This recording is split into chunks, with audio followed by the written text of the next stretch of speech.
Did you say new Leica Q3? You're in the right place.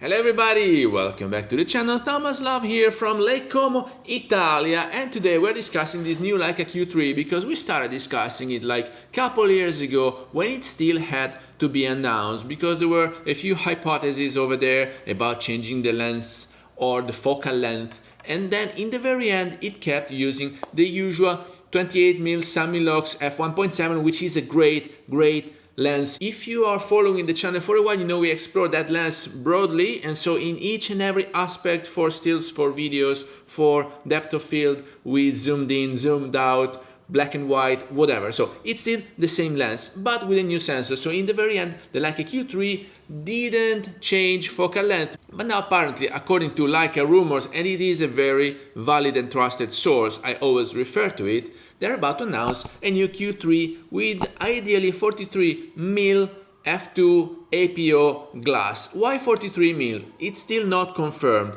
and it still has to be confirmed, the launch of this new Q3, but 43mm, I kinda understand it, because nowadays different weird focal length became more and more popular. 40mm, 45mm, that was not so popular back then in the days when we were shooting with film, but then thanks to the Ricoh GR3 X, which is a 40mm equivalent, and many Sigma glasses 45mm, which are popular because they're more affordable, now we have all these in between. Back in the days it was just 35 or 50, right? And so 43mm paired with the 60 megapixel sensor.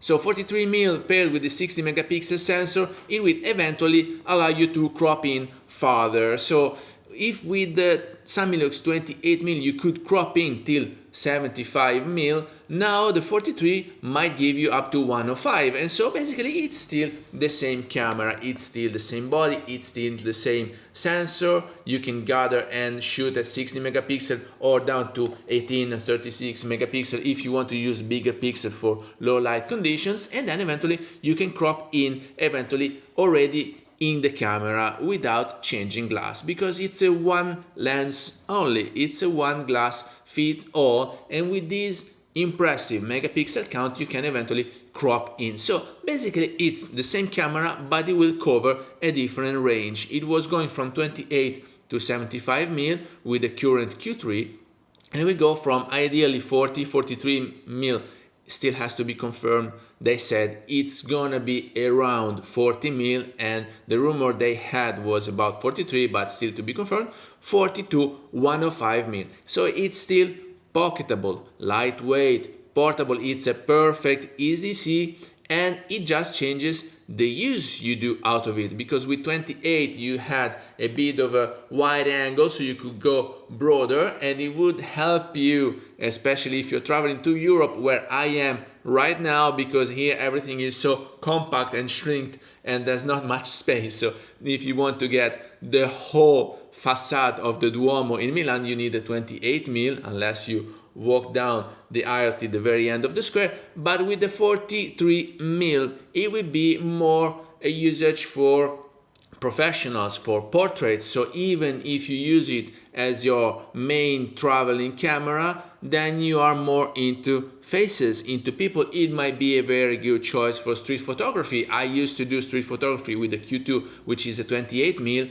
I cannot wait to try the 43 on the new Q3, including the fact that now it has this special autofocusing, phase detect, tracking and eye detection that is like cheating. We're gonna have a dedicated episode about it. I'm gonna show you how it works, this street photography phase detect cheating stuff with my Sony A7C Mark II. But with the Q3 you can just go around. I saw the trials and people are just not even pointing the camera anymore. It's like shooting with the rangefinder from the hips, and you know that the people facing you will be in focus. But with 43mm, which is a bit tight on in city centers, then you will have the chance to reframe or to study your composition better, especially because you have the tiltable, the flippy screen out of the Q3. It's not completely flipping out because it's still a photography camera, not for videos, but if you want to use it for videos as well, you can eventually use it when you're looking down below here and pointing the front. So that's not much changing. At least the rumors right now are only talking about this different focal length, which is gonna be an f2 APO glass, so another spot on glass from Leica. And what I used to say is that with the Q line you pay for the glass and the camera is included as a gift, because basically you pay what you would pay for that glass if it was a separated f2 APO glass for the M-mount, and the Leica Q3 is included in the package. And then it's different rumors, yet still to be confirmed. They just put it there, touching it not so strongly. They just touched the point and fed us with this info, is that we might not have a Q3 monochrome. I don't know if this is true, I don't know if this is coming, I don't know if monochrome was a flop. On the Q line it was very appreciated and sales can demonstrate it. On the Leica M line, Leica Q, I'm not sure about it. I will have to double check the number of the sales, but probably the Q2 monochrome was not that of a success if they're thinking about dropping it for the Q3. I'm not sure about it, or probably the monochrome with 60 megapixel doesn't make any sense. I have no idea, but stay tuned because we're gonna follow this together with Leica rumors, all the announcements coming for the new Q3 that is apparently expanding the line